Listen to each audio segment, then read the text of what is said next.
Bum, bum, bum, bum. Hello, everybody. Hi.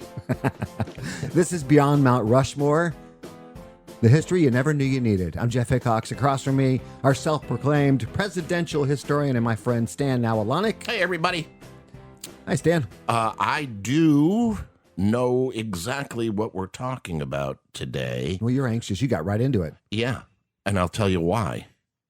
Everybody listening to us right now, this would probably be part 2 of a podcast and an episode of Beyond Mount Rushmore that we did back July 7th. Okay.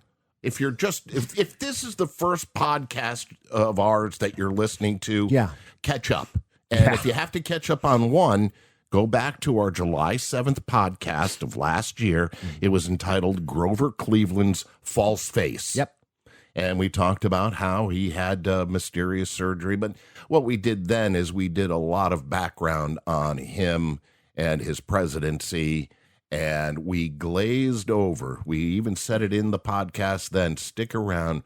We've got another podcast about Grover Cleveland, which is far more disturbing. I was going to say darker than the previous episode. And darker. So this would probably be Grover Cleveland podcast part 2. Yeah, I'll go with that. As we go in, because I'm not going to go into all of the details we did in the first podcast about who he was and what he was. But needless to say, president from 1885 to 1889, and then he was reelected again in 1893 to 1897. From Caldwell, New Jersey, before becoming president, he was sheriff of Erie County, New York, the mayor of Buffalo, and the governor of New York. Right. And that's pretty much all you need to know for this podcast. You want to know more about him? Go back to our original Grover Cleveland podcast. We get much more into his history there. Yes. Our story with Grover Cleveland begins in 1874.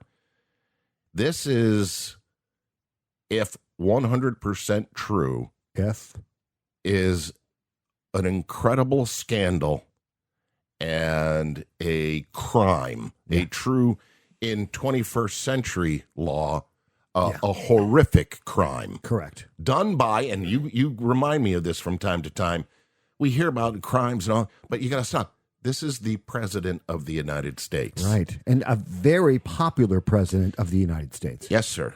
So our story begins in 1874.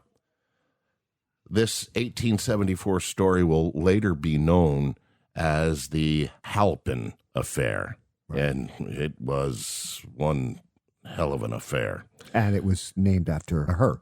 It was named after the woman involved in this. We'll meet Maria Halpin momentarily. But after Grover Cleveland served his term as sheriff of Erie County, which incidentally, he himself executed 2 people. Whoa. Believe it or not, you would have to pay, I guess in Erie County, the story goes, you would have to pay to hire an executioner when there was going to be a hanging. Oh. And Cleveland didn't want to spend the money. He said, I'll do it myself. And it's true. There is at least 2 documented cases of him executing 2 convicted men. How was the execution carried out? Does it say? It was hanging. Oh, okay. Yeah. After his term as sheriff ended, he returned to his law practice in Buffalo. He, after all, was a lawyer. A good one. Yeah. It was during this period that Cleveland began, and this is, I'm going to stress this, and we've stressed this a little bit, but we're going to stress it further. Okay. There are 2 sides to every story. Yes, there are.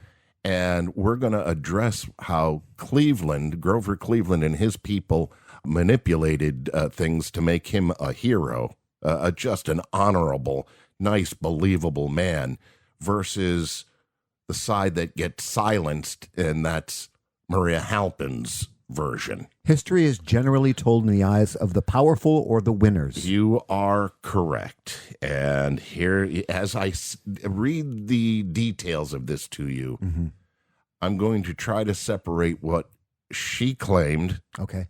Odds are that's what happened. Or close to it. Or close to it. And how the Cleveland people, because he's running for president, put a spin on it. Right. During this time, 1874, Cleveland began courting a widow, 38-year-old Maria Halpin. Halpin was originally from Pennsylvania, but was living in Buffalo. A seamstress. What happened next is pretty straightforward. If you believe the Cleveland side of things, it's an honorable thing that he did. Right. In 1884, while Cleveland was running for president, a story broke that, believe it or not, insiders and all this stuff knew about. But it finally went national, that a story broke. Cleveland fathered a child out of wedlock with a woman from Buffalo, New York. Right. Oh, and his opponents tried to use this against him. Oh, they did. As I said, the story had been floating around for years. And the Cleveland campaign went into immediate, I guess if you use along today's terms, they went into immediate PR overdrive. Correct. The handlers went into a PR firm mode. The official statement from the Cleveland campaign, listen to this. Okay. Cleveland was a bachelor, and Halpin had been rather free with her affections, including with some of Cleveland's friends. Prominent Buffalo businessmen, all of them. Wow. As the only unmarried man in the bunch, Cleveland, though not certain, took the blame. Yeah. He claimed paternity, and he helped Halpin name the boy and place him with a caring family. What a bunch of bull. That statement right there just tells you 100% it's probably not true. Wow. Yeah. Wow. Yeah. And this is telling it to an 1884 gullible public. Right. It is. They'll believe anything. They didn't have 24-hour news. No, like they we do. did not. The campaign pushed that this proves, although Cleveland may have had a child out of wedlock, he was honest and trustworthy because he came forward about this. He is a truthful person. Boy, oh boy. Getting that spin out helped him win the election, and he was sworn in as our 22nd president in 1885. He certainly was. That's his side of the story. Right. Her tale differed from Cleveland's substantially. Yeah. 180 degrees. Yeah. Here we go. Listen to this, and you're listening to it with 21st century ears on now.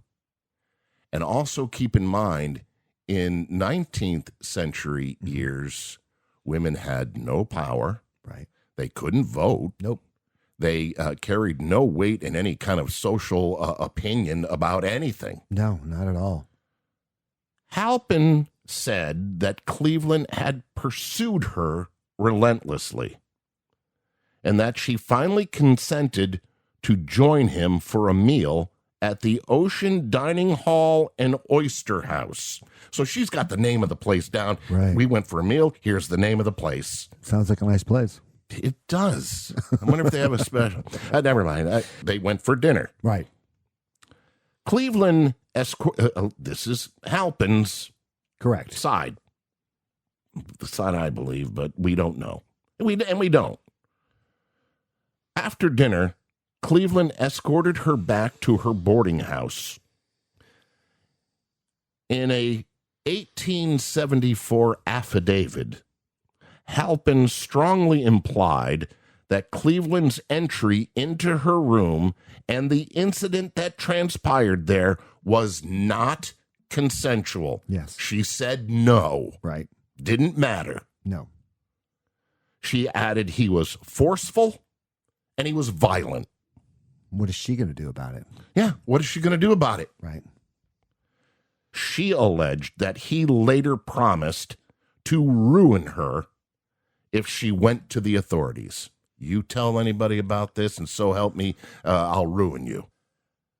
After the evening in question occurred, Halpin said she told Cleveland she never wanted to see him again. Mm-hmm. Get out of my home, get out or room. Yeah. I never want to see you again. You raped me. Right. You were violent. Right. Against my will. But 5 or 6 weeks later, you know that little grace period there before women find out something. Right. She was forced to seek him out. Yeah. And told him there's trouble. Right. Only he could help her with. Right. Because she was pregnant. Right. When a son was born to her on September 14th of that year, Mm-hmm.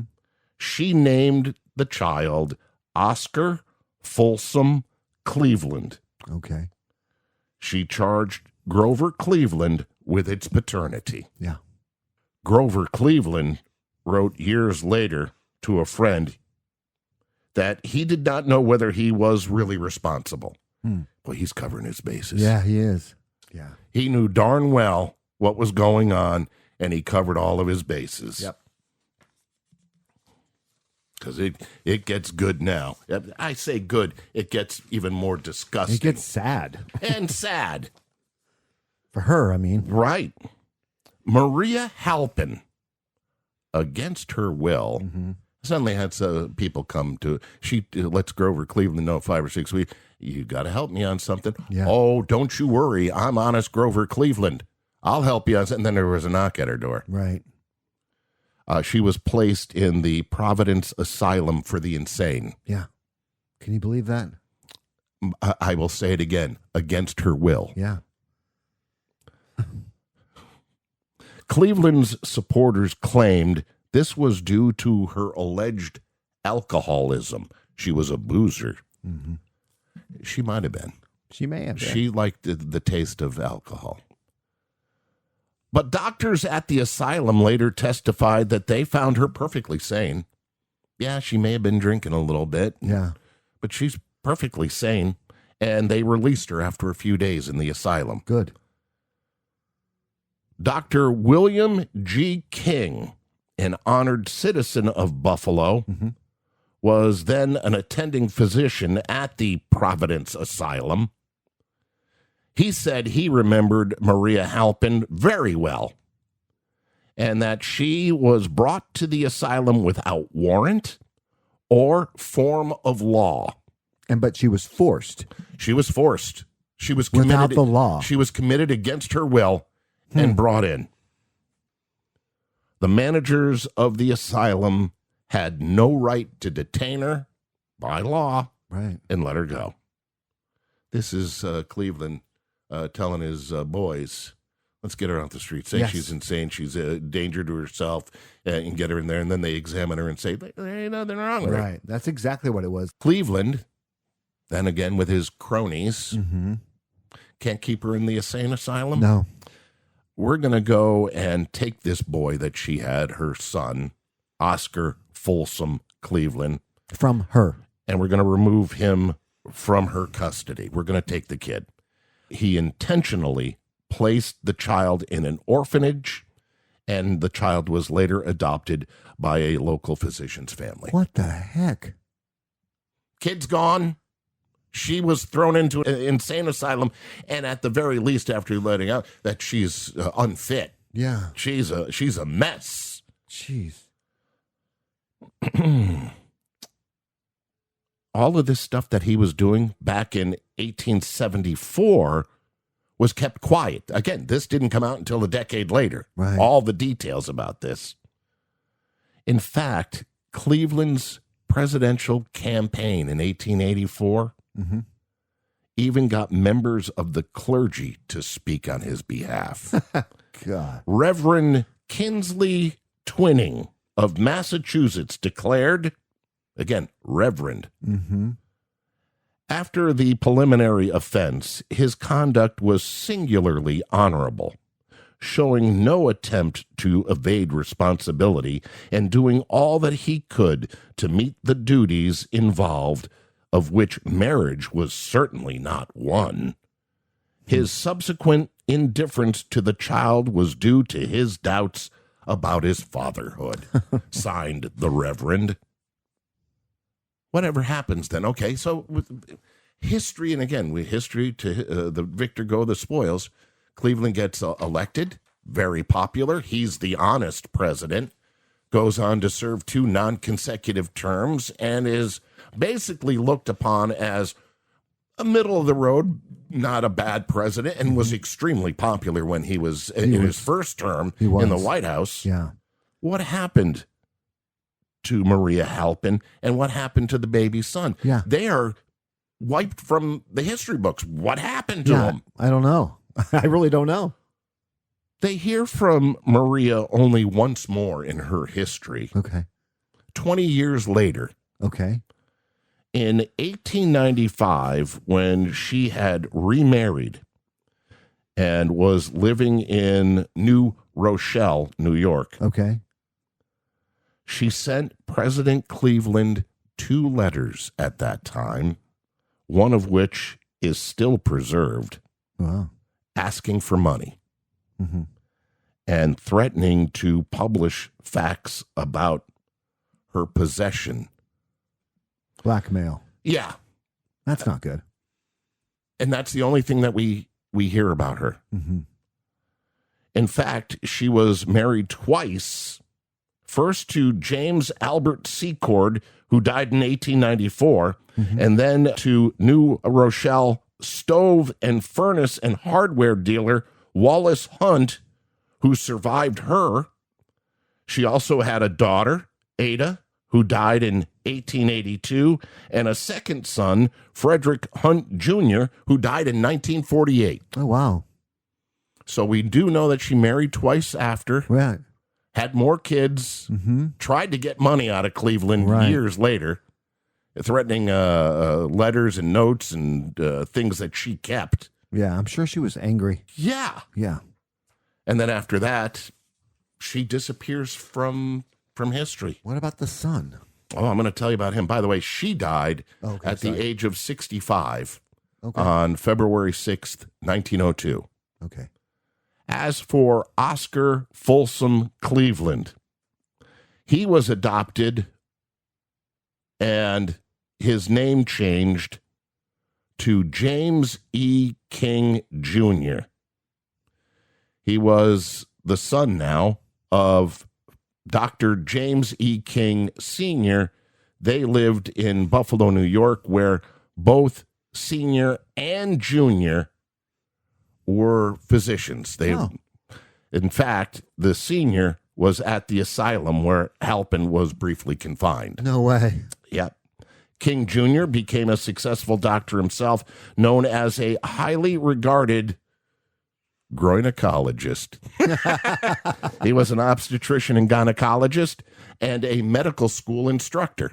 So he went on and had he had a great life. Successful life. Good for him. I'm glad to hear that. Dr. King was married to Rose Kleinschmidt Weber. Okay. In 1910. They were separated or divorced sometime before 1917. They had no children together. So Grover Cleveland's illegitimate son had no children. Oh. He died March 9th, 1947, at the age of 72. Okay. His grave is in Buffalo, New York. The odds that what Maria Halpin said happened are pretty good. Something did happen. And the Cleveland campaign spun it beautifully for his advantage. Yeah. Here is Grover Cleveland historian Troy Seneck. He wrote the book about Cleveland called A Man of Iron. Now, this is a huge Grover Cleveland fan. He was a fan of this president when he was a child, did all his research. So he's on the Cleveland side, but even he can't say for sure that didn't happen. Let's hear it. So what do we actually know about what happened? Well, not everything is the first part of that. I mean, a lot of this stuff has been lost to history in a way. But we know enough to make some reasonable judgments. it seems very clear that there was a relationship between him and this woman. Nobody really seems to have denied that at the time. But the real fireworks in this story, we now know, are products of the sort of partisan press at the time. We do not know with 100% certainty, but gun to my head, a week's salary, I would bet it's his. To my best conclusion. You know, it's a little strange because there are admiring accounts of him which point to the fact that he told his campaign associates, whatever you do, tell the truth. Yeah. And the story always stops there. They never tell you what the truth actually was. Bingo. Right. Bingo. Yeah. Let's not give out too much information. Yeah. You got any fun facts? Yeah, I do actually. When this was going on, the story broke. His opponents had a chant, and it was "Ma, Ma, where's my pa?" That's right. And then after he was elected, his attractors, as opposed to detractors, came back with "Gone to the White House, ha ha ha." That was the start of really, and I think we talked about that in the previous episode about Cleveland, is when the campaigning really starts. Slogans, signs, banners, and spin. It's an interesting story.